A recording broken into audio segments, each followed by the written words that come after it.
broader question of the fleet. I think the noble lady will be aware that the fleet has been a very important supporter of the carrier project. Many of our ships were in attendance discharging duties. Most recently there have been... The Palace has just issued this statement. It says the Queen died peacefully at Balmoral this afternoon.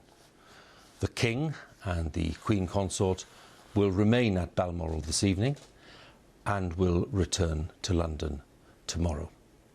Within the past few minutes, Buckingham Palace has announced the death of Her Majesty Queen Elizabeth II. To recap on the statement, the Queen died peacefully at Balmoral this afternoon. The King, that is Charles, and the Queen Consort will remain at Balmoral this evening and will return to London tomorrow. Her Majesty was 96 years old. She became Queen on the 6th of February 1952 on the death of her father, King George VI. She heard the news while staying at a game lodge in Kenya at the age of 25, and her coronation in Westminster Abbey was watched by more than 20 million people. She was married to Prince Philip for 73 years until his death in April of 2021. And Charles, their first child, was born in 1948. He now becomes the new king. In 2015, Her Majesty passed Queen Victoria to become the longest reigning monarch in British history. And in February 2022, we saw the 70th anniversary of her becoming Queen. And she made more than 250 visits to Commonwealth countries and was head of state in Australia and Canada and New Zealand. Winston Churchill was Britain's Prime Minister when she came to the throne, and Liz Truss was her 15th Prime Minister.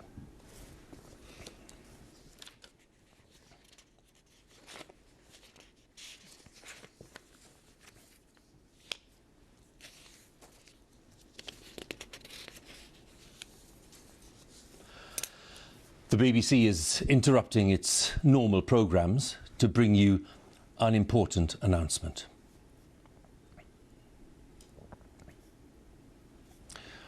This is BBC News from London.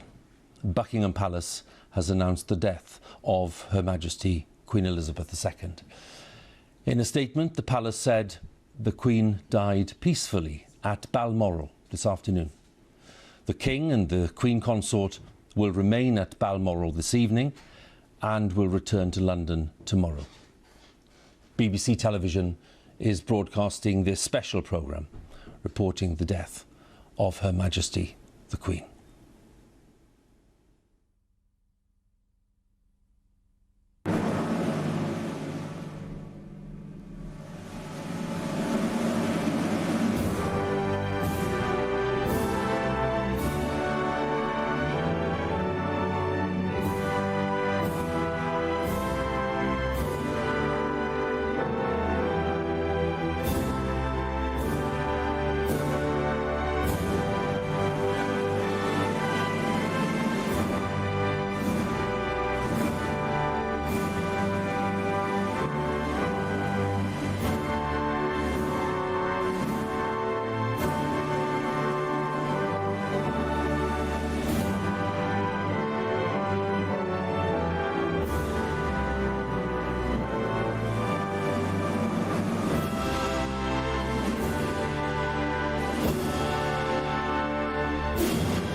This is BBC News from London. Buckingham Palace has announced the death of Her Majesty Queen Elizabeth II.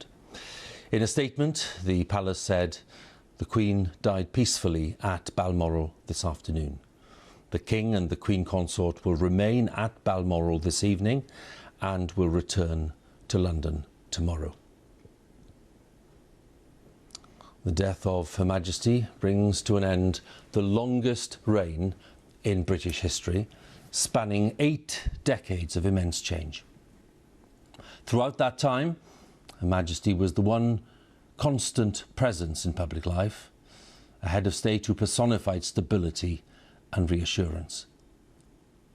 Her life had been dedicated to the service of the people, and her reign was characterised by a steadfast sense of duty. Elizabeth was just 25 when she came to the throne in 1952 on the sudden death of her father, King George VI, as Britain was still recovering from the Second World War. She was sustained by her 73-year marriage to the late Prince Philip, her strength and stay, as she once described him, who was at her side for 3 major Jubilee celebrations. Elizabeth II was the most widely travelled head of state in history, the Queen of 15 nations, head of the Commonwealth of 54 countries and territories. Her Majesty's death brings the second Elizabethan age to a close, and a long and momentous chapter in British life, a reign marked above all else by a sense of service to others, a reign unlike any other in the long history of Britain and the Commonwealth.